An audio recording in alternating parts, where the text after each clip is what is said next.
ഈ കറിവേപ്പ് നടാൻ പോവാ. ഇത് എന്താ അത് ചെയ്ത കറിവേപ്പ 150 രൂപയ്ക്ക് വാങ്ങിച്ചതാ. ഇവിടെ അടുത്ത കൺവെൻഷനുണ്ട്. കാരണം ഇതിനകത്ത് ഞാൻ ഇത് നടാനൊരു കുഴി എടുത്തു. ഇതിനകത്ത് കരിയില ഇട്ടിട്ടുണ്ട്, ചാണകപ്പൊടി ഇട്ടിട്ടുണ്ട്, ആട്ടുംപുഴുക്ക് ഇട്ടിട്ടുണ്ട്, എല്ലുപൊടി, പിന്നെ ചാരം എല്ലാം കൂടി ഇട്ട് വെച്ചിരിക്കുക. ഇനി ഇതിനകത്ത് വെള്ളം ഒഴിക്കണം. ഞാൻ വെള്ളം എടുത്തോണ്ട് വരട്ടെ, എന്നിട്ട് വേണം ഇത് വെക്കാം. അത് കത്തി ഞാൻ വെള്ളം ഒഴിക്കുക.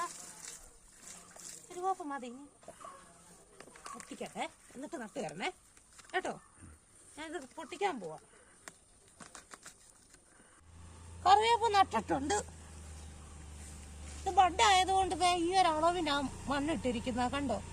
ഇതിന്റെ അവിടെ കളന്നിരിക്കണം. ഈ തണ്ടേ നമ്മുടെ ഈ മണ്ണ് മുട്ടല് വളം ഇടുവാന്ന് സൈഡ് നീക്കി ഇടണം കണ്ടോ. ഇങ്ങനെ വേണം. അതെന്തോ നടും, ബഡ് നടുവാന്നേലും ഇങ്ങനെ നടണം, ലാവാന്നേലും മാവാന്നേലും കണ്ടോ ഇങ്ങനെ നടണം. അല്ലാതെ അതിന് ഈ തണ്ടയിലോട്ട് മണ്ണ് മുട്ടില്ല. ഇതാ കവറിനകത്ത് മണ്ണിന്റെ കട്ടയാ കാണുന്നത്, അതിങ്ങനെ നിൽക്കണം.